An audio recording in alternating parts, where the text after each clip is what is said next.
ഇങ്ങനത്തെ ബൈക്കൊക്കെ എടുക്കുന്നവർ ഇഷ്ടപ്പെട്ട് എടുക്കുള്ളൂ. ഞാനും അങ്ങനെ എടുത്തതാണ്. ഈ ഒരു ബൈക്ക് എടുക്കുന്നതിന് മുന്നേ തന്നെ ഇതിൻ്റെ പല കമ്മ്യൂണിറ്റി ഗ്രൂപ്പുകളിലും കാര്യങ്ങളൊക്കെ ഞാൻ കയറിയിട്ടുണ്ടായിരുന്നു. ജസ്റ്റ് അവിടുത്തെ ചർച്ചകളും കാര്യങ്ങളൊക്കെ മാറിയിരുന്ന് കേൾക്കുമായിരുന്നു. അപ്പോൾ അങ്ങനെ കേട്ടൊരു സ്റ്റോറി ഞാൻ പറയാം. ഓൾമോസ്റ്റ് ഒരു 5000 കിലോമീറ്റർ മാത്രം ഓടിച്ചിട്ട്, അതും പുതിയ വണ്ടി എടുത്തിട്ട് ഓൾമോസ്റ്റ് ഒരു 5000 ആരോ കൈ കാണിച്ചിട്ടുണ്ട്, ആരാന്നറിയില്ല. അപ്പോൾ ഓൾമോസ്റ്റ് ഒരു 5000 കിലോമീറ്റർ മാത്രം ഓടിച്ചിട്ട് ഈ ഒരു ബൈക്ക് സെയിൽ ചെയ്ത ആൾക്കാരൊക്കെ ആ ഗ്രൂപ്പിൽ ഞാൻ പരിചയപ്പെട്ടിട്ടുണ്ട്.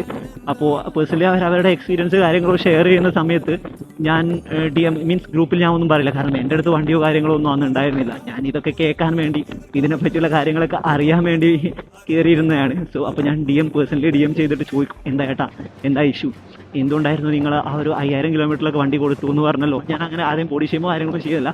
ആൾ എൻ്റെ അടുത്ത് പറഞ്ഞ കേസാണ് ഞാൻ പറഞ്ഞത്. ആൾക്ക് കുറച്ച് തടിയോ കാര്യങ്ങളൊക്കെ ഉണ്ട്. അപ്പോൾ ആൾക്ക് V3 ലുക്ക് കണ്ട് ഇഷ്ടപ്പെട്ടിട്ട് എടുത്തതാണ്.